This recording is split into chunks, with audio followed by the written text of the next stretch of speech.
ये कहानी है एक वलायती शहजादी की जो आई है बहुत दूर दराज से होकर Pakistan.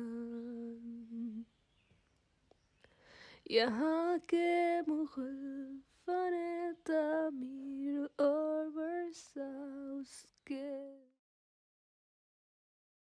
So my name is Naazish Attaullah, and I'm a professor of art, and I retired from the National College of Arts as the principal of the college, and that was 11 years ago, and I'm spend my time doing writing, doing some I still do a lot of teaching. I do a lot of advisement, and I belong to uh, two important groups. One is the Human Rights Commission of Pakistan, and the second group is the organization is called Women's Action Forum. Women's Action Forum was actually set up at the beginning of the 80s as a kind of great reaction to some of the laws that the dictator Ziaul Haq had brought about in the country, and women felt that this was the time to, many women, activists, lawyers, political people, educators, students, all women, they came on this forum which is called the Women's Action Forum. I went to the National College of Arts as a mature student. I was actually a student of English literature before that. And when I went to the National College of Arts, it was during this period of 1977 to 1983. So I was there when Mr. Bhutto was arrested, when he was hanged, when Ziaul Haq did what he did. So I was very much part of the politics of the time. So I'm very involved with the political movements that were actually movements for the rights of women and for other human rights that were essentially for citizens, but particularly of women. And I think that this movement of women artists was in the 80s a really important movement because, and you can read about it in the many interviews that Salima Hashmi did.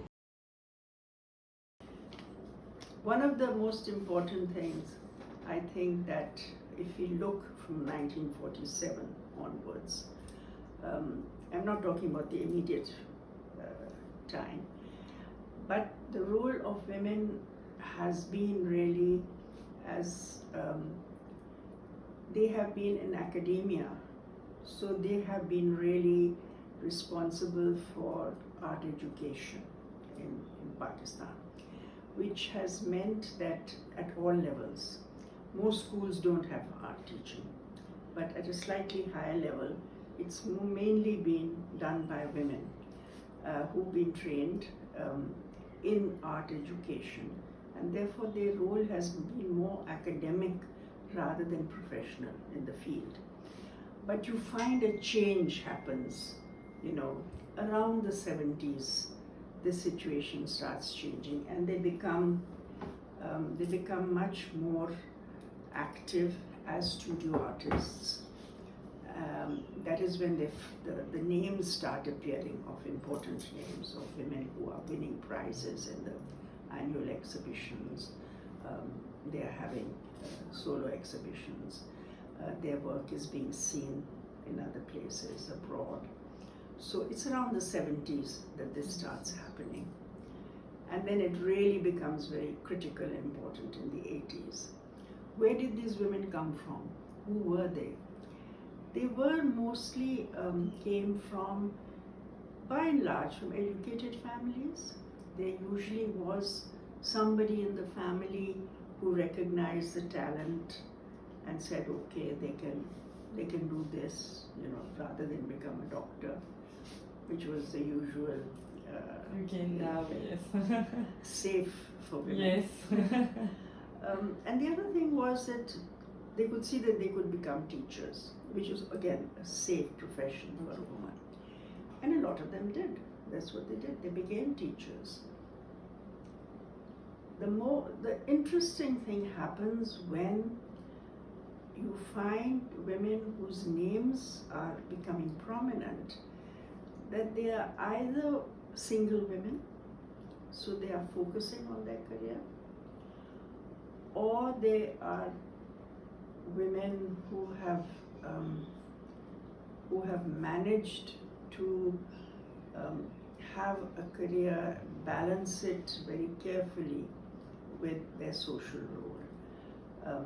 They are sometimes single parents. That has happened with some prominent names.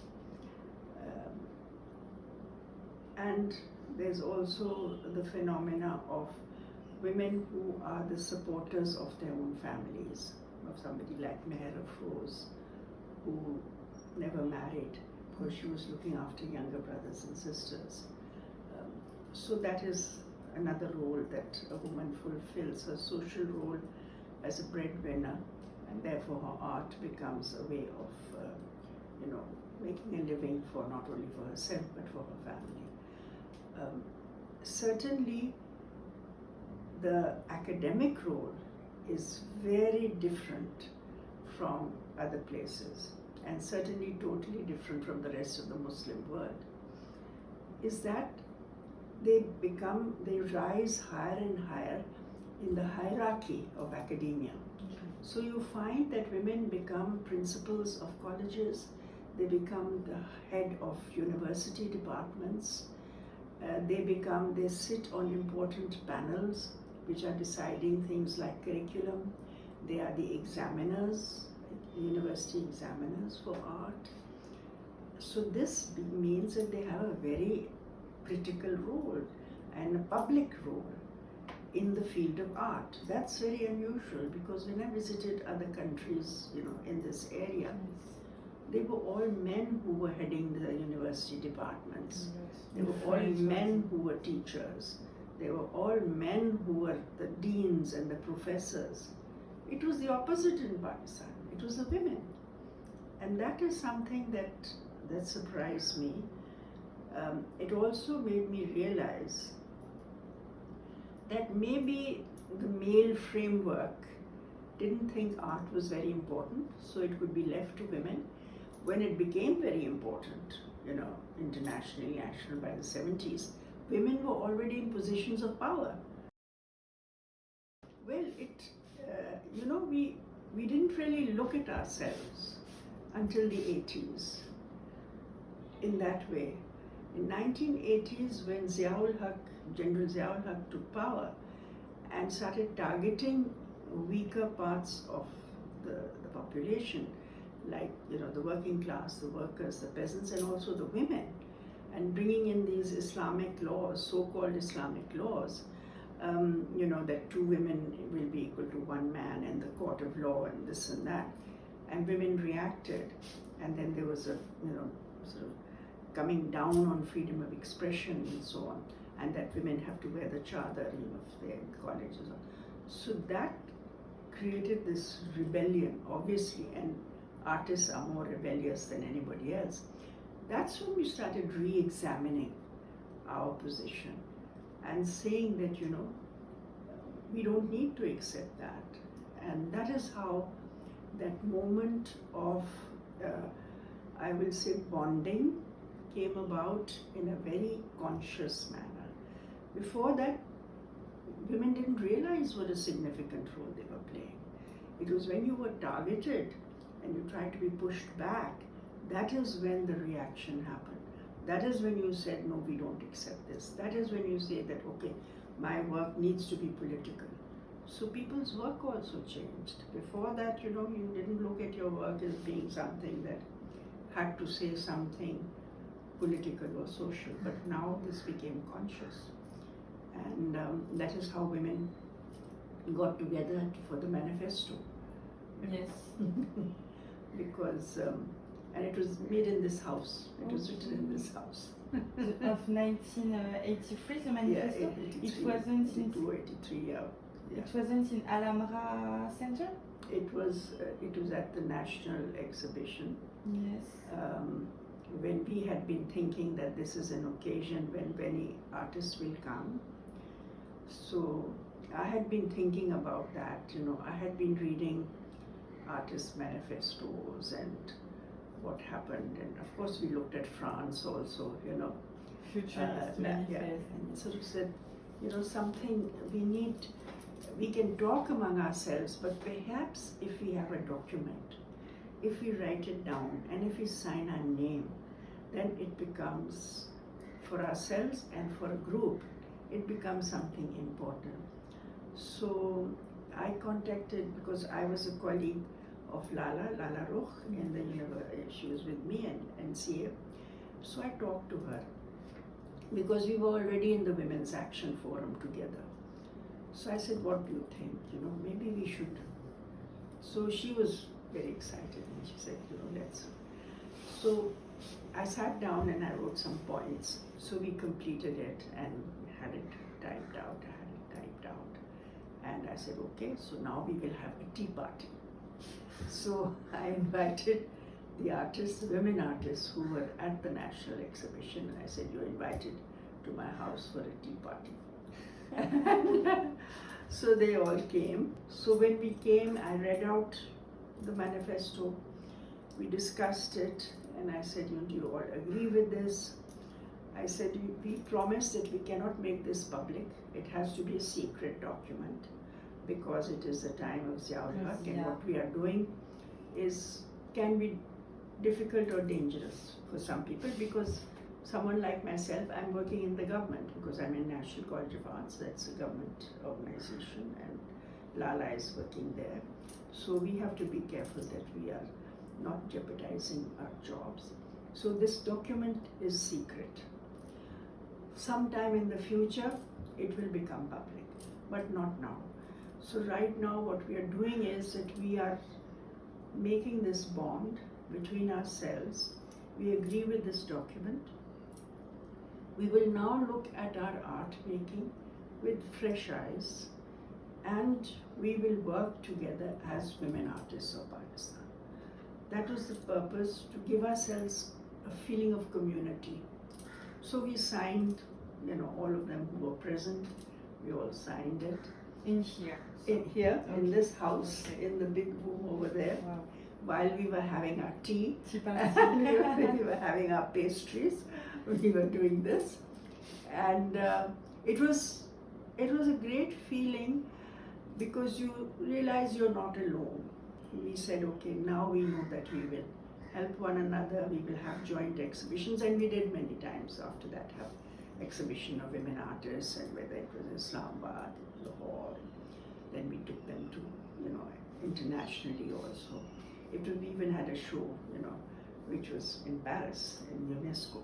Okay. In the headquarters, we took it there also.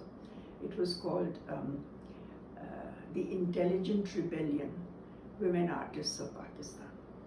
So we had it in Bradford, we had it in different parts in England, it toured UK, and then it opened in UNESCO in Paris at the headquarters there. So we were sure of what we were wanting to say. And in the other exhibitions, the one in Paris and so on, there were a lot of younger artists. Okay. So it was in the 90s already. Okay. So this was a 10-year gap. So all younger women artists who also joined, the idea that, okay, we can show as a group, we are a community, we do have common problems.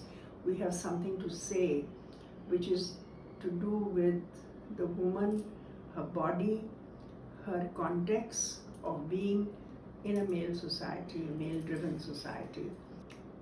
I think that the signing of that manifesto was a kind of turning point for some of the women artists there, who before that had been quite apolitical, Okay. But now they realized that not just that it was a difficult time in Pakistani history, but that they could actually play a role, in that history by rethinking their work. So in that sense, I think it made a difference. Certainly made a difference to my work, because I worked very definitely looking at the female body as a place for contention of an argument between the state and the individual. So I just wanted to share with you that I became the principal of the National College of Arts, and one of the things that I did was that with France, we created a linkage, and I went to Paris to the École des Beaux-Arts, where I made a big presentation of the work that was being done in Pakistan. I showed the work, I showed my work, I talked about, the kind of history we had. And then what I did was that we created this linkage, and then we sent, I think, 12 students or 10 students to Paris with one teacher. And we had my friend Anne Rochette, who was teaching and working she still works at the École des Beaux-Arts. Her students hosted our students. And the idea was that we would reciprocate, the same thing. But we couldn't do that because in those days, I think it was in 2009, and there were all these terrorist attacks that started taking place all over the city. And the French government didn't think it was safe for students to come across over here, and then if something were to go wrong, it would have been very difficult. You see, you've got a very new generation right now. Yes. Okay. I mean, I have grandchildren who are of the Z generation, born after the turn of the century. You're born just before that. But you can be counted as somebody who is in that Z generation really. So it's a different world. The objectives are different. I think that the tools with which people work are different. I think that the way that they reach out to the rest of the world is different. I mean, we didn't have Instagram and other kind of social media platforms with which to communicate very pretty serious things. But they are possible today. Everything changes. I mean, the geopolitics, those realities have changed. The communication has changed. Look what happened with COVID. But their opportunities have opened up also. Like you're going to talk to Shazia Sikandar on Zoom in a few days, okay? Which you might never have been able to do. But today you're able to do that. I think that period when Ziaul Haq was killed, and there is a move towards democracy, and you have the first woman prime minister in the Muslim world, and whose work is cut short very quickly because she had a very uphill task. But for that short time when she was there, she really opened up the media and gave a feeling, okay, it's possible to breathe, it's possible to do work. In the 90s, women artists really took off,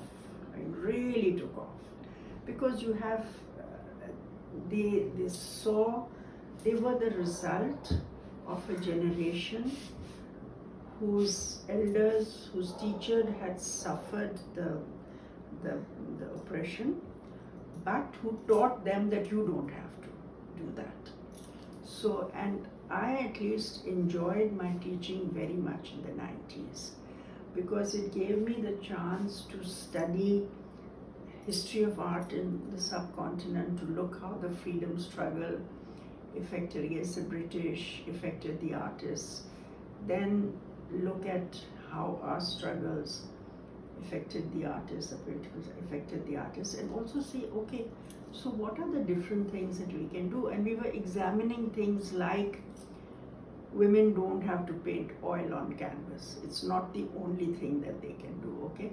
So looking at domestic processes, looking at the ways that, you know, women can do work in materials that have intimacy, that they can feel close to. I mean, all kinds of things that are considered not art materials. And this happened totally in indigenous movement. It was not affected by what was happening outside Pakistan, because it was, you know, before internet became that familiar. So these were all indigenous movements that came about because of teaching in the classroom, because of examining historical tradition, by looking at craft and looking at what was, you know, how craftspeople use grass or they use mud or whatever they're using for their work, and connecting it to a fine art practice. All this happened like locally, you know. It didn't come because of influence from anywhere. So I think that the 90s were a very rich period, and then looking at the miniature tradition and how that can tell stories that are our own stories. So it was a period of very great richness that came about even as though there was all this political instability. One civilian government is taken away and another civilian government takes over, and again it's unstable, and so on. So there was not stability, but there was a movement. Something Yeah. need to breathe, and yes. So lots of exciting young artists started their careers. So it was from the 90s onwards, it became much more representational. Another thing happened, of course, was that from Lahore, the attention also shifted to Karachi much more, because there was much more of a buying public to buy, and the growth of art galleries also, private galleries. Because you have to remember that, you know, artists can make work, but how are they going to show it? In the past, during Zia's period, the stance was no, we don't support the physical human body. But today there is no such stance. You can have images of the human body. They don't want it to be the nude, but it can be the human body. So showing the human figure is not against government policy. It's certainly not against how the public views it. This is only that narrow interpretation which comes from Wahhabi Islam, which is that, okay, you can't show. So I don't think that what the women were doing in the 80s, what they were doing in the 90s, what they're doing now, is something in which any way it can be misinterpreted as being against the religion. Yes. Because there is none of that. There are no strictures of that. Well, the Women's Action Forum started around the same time as the Women's Manifesto, just before that. And it happened when there was this law to make, you know, a law of evidence, when they were wanting to change the law of evidence and bring it back to the idea of two women equal to one man in the court of law. Yes. So the women wanted to protest. So some women in Lahore, they decided, okay, so let's go and give a petition to the Chief Justice of the Lahore High Court and present the petition protesting against this law that was going to come. So they took out a demonstration. They were not allowed to take out demonstrations of more than 4 people. This was a law that the British had. Okay, you can't have group association of more than 4 people on the streets. Okay, so that was it. So in groups of 2, they went, you know, to go to the High Court to present the petition. When they got to on the Mall, so they got to the crossing before the High Court, they were stopped by the police, and they were told you can't proceed, and they were manhandled and beaten up. And the poet Habib Jalib was there. He read a poem for the women, so he was arrested. And these women were first beaten and then they were arrested. And this is the first time actually in the history of Pakistan that women were beaten by the police. It had never happened before. And just for this cause of stopping that law, and also for stopping the laws which were targeting women, they were going to work together. I think that there was a great tradition, a lot of women actually who have been teachers. Yeah. Interestingly enough, that in many of this is across the book, I think everywhere, you have women who are, you think back of your school or your high school or even your earlier years in school, and you know that women were your teachers. And it's just that for me, it was to come to be a teacher of art was something that it comes because you happen to have that love for communicating with young people, and that you are able to communicate, and that you give your time, and that you possess the qualities of empathy, and not just being able to identify work, but it's a much wider thing, you know. So I think that I was fortunate. I think I had a very enriching experience as a teacher of art. In terms of, I participated mainly in all their, in the collective activism that took place outside the High Court or on the streets or in the, wherever we held a gathering, wherever we did one of those kind of things, I was part of it. Okay. So, and then subsequently in the 90s, they held these big exhibitions which were called Women's Scape, with one of the organizations I was associated with. I'm still on the board of an organization called ASR, ASR, and it had an Institute of Women's Studies. Okay. And I taught in that institute. Was that chadar and char diwari. Char diwari means the four walls of a house, and chadar is the covering. Okay, so the chadar and char diwari became like a slogan that you confine women, put them in a chadar and put them within the four walls of the house. Okay, so the work for a long time went along that particular trajectory of chadar and char diwari. And that is why many of the works have been referred to are called chadar. And subsequently also then, I was looking at other forms which depicted the similar kind of concerns. I've used the conch shell, and I've used, other metaphorical sort of forms with which I juxtaposed in different ways in order to work with that. And then, of course, the mediums that I was interested in, because I was working with in printmaking, so with etching, with aquatint, the whole experience is different. You see, everything has its own demands. And more recently, in this COVID period, I was looking at some of my earlier images, but also thinking about the silences, the kind of working in the isolation at times, the silences of the roads when the lockdowns took place.